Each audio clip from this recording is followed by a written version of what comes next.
May 16th version of the Transportation and Infrastructure Committee. We do not have a quorum, but we're going to begin with a presentation from NDOT.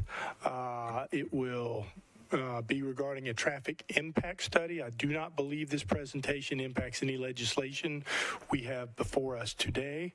So I will turn this over to Brad Freeze with NDOT, and he will begin the presentation, which will last about 10 minutes.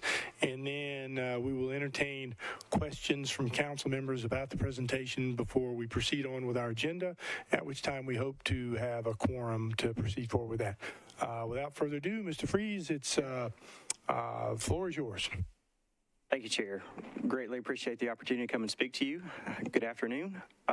We are coming before you today to talk about traffic impact study, something that some of you are familiar with. The requirement as far as us requiring developers to do traffic impact studies to set conditions as far as when there's rezoning, when there's a special project, for a number of reasons. When we determine that there's a significant impact based on the development, what they're going to be doing as far as generating trips, we require a traffic impact study.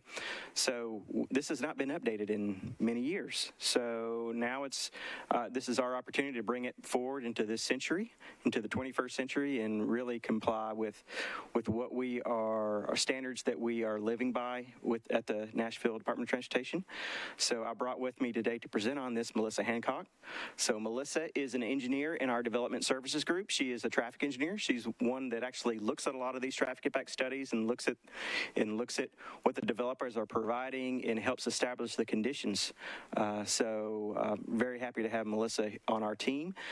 She's a high performer, and really happy for her to be here before you. So Melissa, I'll turn it over to you to give this presentation, and then we'll give you an opportunity to ask questions at the end.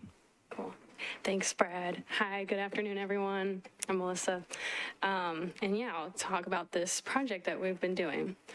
So, as Brad said, I'm one of the few people, or there's a few of us that review traffic studies for all of the developments in Nashville and Davidson County. And as he said, the guideline hasn't been updated since 2004. So we are bringing that up to date. And on the screen, you'll see the three main challenges that we have now, and then how we are using those challenges to come to a better guideline. So to start, as I said, the guidelines were created in 2004, and they have not been updated since then. So there's a lot of things in the guideline as they are now that are just very vehicle focused. Number two, our guidelines are not in alignment with many of our other plans, the walk and bike plan, other codes, etc. And finally, efficiency. Our team that does reviews sometimes struggles with these inconsistencies between code and other plans that we have to do background research and just take more time to do our review, which can result in delays and inconsistent outcomes and improvement recommendations. So coming from all of those, we are hoping to revise everything and make better practices to consider all of the modes, unify our goals with all of Metro and the different plans and with all the different transportation plans that are out there. And then to finally come up with better ways of review and be more efficient in our time and get better consistent recommendations for all developments. Okay, so this page has a lot on it, but I'll go over it briefly with you. So the new guideline is going to include not only traffic analysis, but also all modes, multimodal analysis, and a safety review section. There's details in there that we can go over in more detail if you'd like, but I'll just go through the rest of this. So the applicant of the development team would apply initially to our scoping form for the transportation analysis, for the multimodal transportation analysis. it's the scoping form, there is one already, but we are updating that as well to align with our new goals and the multimodal and safety aspects of the future studies. So a lot of things are going to be repeated from from what is in the scoping analysis as it is, but we're adding additional things for the applicant to add mobility analysis for all modes, the infrastructure of all modes, conditions as they are, and then possible improvement opportunities that they will have in their study in the future. Same attachments as they would be now. And then going from there, we would determine what type of analysis is needed for the study. There will be 2 levels of the analysis, which is different from how it is now.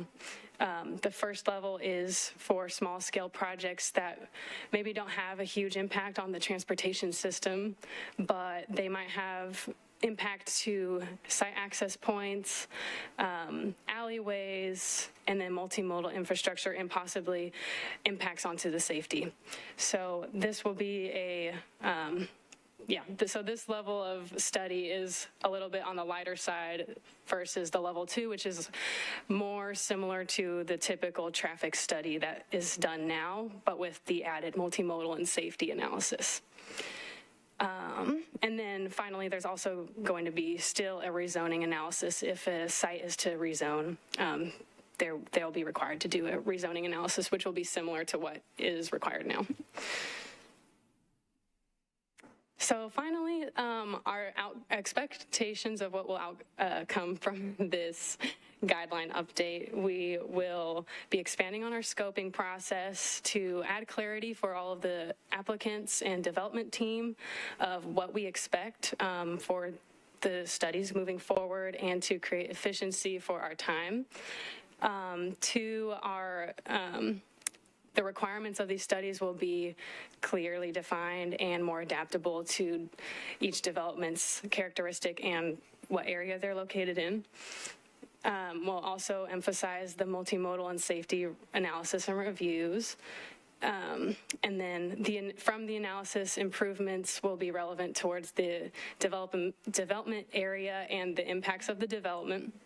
And then finally, the review process from us and NDOT will be more aligned with all of Metro Nashville and be more time efficient and consistent. And then finally, this guideline is currently undergoing review, and we are planning to release it in the early summer. Yeah. And I also didn't mention, we're working hand in hand with Arcadis, our consulting team. Ian is over here to help answer questions if any come up that he can answer better, but thanks to Ian. Thank you. Thank you very much. Appreciate very much the presentation. It's very important that we hear these things. Yeah. I think it's great that you are trying to reach out and let us know what's going on and really help educate people on what these studies are all about, because it's really important that the communities really start understanding the science behind these studies so they can trust them more. You know, that's what I run into more than anything else from the public is, you know, they really don't understand it and don't trust it. And the more we can help them understand and become more confident in our ability to really give them the outcomes that are important in these traffic studies, I think the more the public will embrace this. So I appreciate you doing this, and this makes me want to get you out to my district and have you out there in one of my community meetings and letting my constituents know what you just told us. Councilmember Cash, you have a question? Councilmember Cash / Bradford. I'm sorry. Visual. I'm sure once you answer this, it's going to click, and I'm going to go, oh, of course. Under traffic review, it says operations through LOS analysis. What's LOS analysis? Level of service. Level of service. It's the level of service. Of course, that's it. We'll Thank be you. doing something very similar when you talk about multimodal review and safety analysis. That will also be, there'll be a grade associated with those and ratings. So we are bringing, that's something that will be new to this as well. Not just for vehicle level of service, but also level of service when it comes to pedestrians and, their comfort level on the road and in the infrastructure is going to be a big emphasis of this. I will say a couple other things. So a couple of bottom line items. We want to establish expectations early for these consultants. What takes a lot of time is when we're not clearly defining what those expectations were, and we have to go back and forth in the study process. So that'll help us accelerate the review process when they are clear to understand what our expectations are at the very start of it. So, and then integrating in all these elements, these context-sensitive elements in there, so they understand that going into the things that we're going to be requiring for them. And this will actually go before you for in terms of legislation. You will see legislation that will require a code change, and it will provide us more backing for broader conditions that are really going to be good for the city of Nashville. Thank you, Councilmember Cash. We probably were wondering the same thing, so we're glad you asked it. Any other questions from the floor? Please take your time. We're one short of a quorum, so we've got time to ask them if you have any. Okay, well, thank you, Director Freeze. Thank you for this entire presentation, and we really appreciate what you do for us. And one other question I have for you would be, can you get this presentation to us, if you would just send it to Rosie and to Director Darby, and we'll get it out to all the council members, so at least they'll have this presentation, which will prompt questions. And again, I thank you for being here and delivering this. We absolutely will. And one other thing, so we do have this handout that we passed out to some of you here. Actually, Matt Purvis actually sent this out to all council members as well, so you should have it in your email inbox too, so you can see, it's kind of a quick reference sheet of what's going on with regard to this update. Thank you very much. Outstanding. Thank you. Don't leave. We're just looking for one more, and then we can move on with the agenda.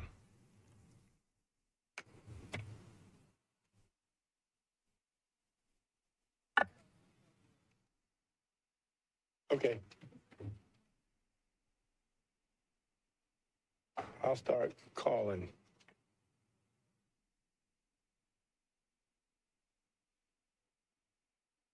Here we go.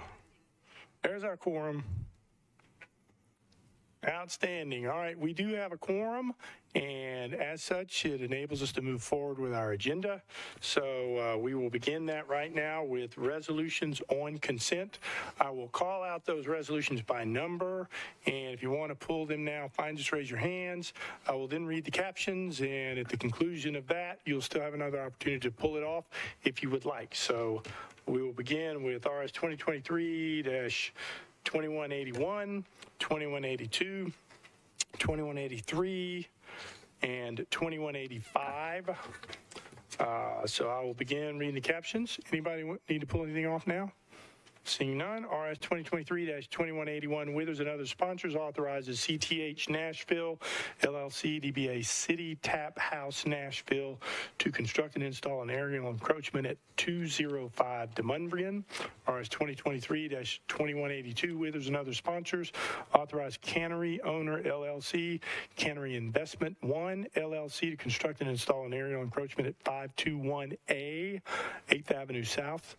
RS 2023-2183, wrote and other sponsors, approves an application for a Tire Environmental Act program grant from TDEC to NDOT for NDOT's project Let's Gain Traction with Vision Zero, which seeks to repurpose tires collected from neighborhood cleanups, illegal dumping, and convenience centers to transform this waste into bike lane barriers that provide safe multimodal options for cyclists. RS 2023-2185, wrote and other sponsors, approves a grant from TDEC to Metropolitan Water and Sewage Services Stormwater NBT DES office to construct stormwater swales and stormwater detention basin features at the Metro Nashville Police Department impound lot. Anything need to come off with that? All right, seeing none, I'll take a motion to approve this consent agenda. Moved and properly seconded. All in favor? Any opposed? All right, now we'll move to RS 2023-2184, Taylor and other sponsors, approves a donation from 19th Church Street, LLC, in the amount of $214,000 as a contribution toward infrastructure improvements at the intersection of 19th Avenue and Church Street. Do I have a motion? Moved and properly seconded. Any discussion on that resolution? Seeing none, all in favor? All opposed? All right, we recommend approval. All right, now we'll move to bills on second reading, and I currently have all of them on the consent agenda, and I'll go through them by number: BL 2023-1863, 1864, and 1865. Does any of those need to come off? Seeing none, I'll read the captions. BL 2023-1863, Withers and other sponsors, authorizes the Metropolitan government to accept new public sanitary sewer mains, sanitary sewer manholes, and easements for 5 properties located on Split Log Road and Bennington Place in Williamson County. BL 2023-1864, Withers and other sponsors, authorizes the Metropolitan government to accept new public sanitary sewer mains, sanitary sewer manholes, and easements for properties located at 9928 Maupin Road in Williamson County. BL 2023-1865, Sledge and other sponsors, authorize the Metropolitan government to accept new public sanitary sewer main and sanitary sewer manholes for property located at 2108 12th Avenue South. Any of those need to come off consent? Seeing none, I'll take a motion for approval of the consent agenda. Moved and properly seconded. All in favor? Any opposed? All right, we recommend approval of the second reading consent agenda, and I have nothing left on the agenda. Does anybody else want to bring anything up, talk about it? All right, yes, sir. Councilmember Nash.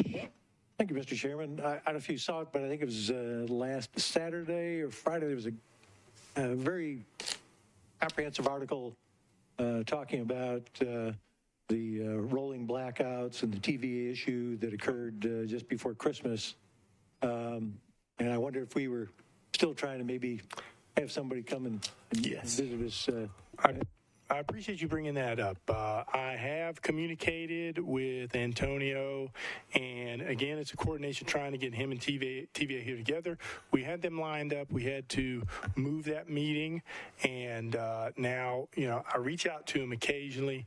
I'm getting the impression that it's sort of coordinating with him and TVA, but I'm at the point now where if it's okay with you guys, I may just bring them in separately whenever it can work for each of them, because it's now getting a lot of distance between then and now. But we do plan on having them before us. And if we can't get them coordinated together, I'm going to bring NES at the next meeting. Does that work for you? It works for me. Thank you, Mr. Chairman. Okay. Thank you for bringing it up. Appreciate that, Councilmember Nash. Anything else? All right. Thank you. Well, this concludes our meeting, so we will adjourn. Thank you very much.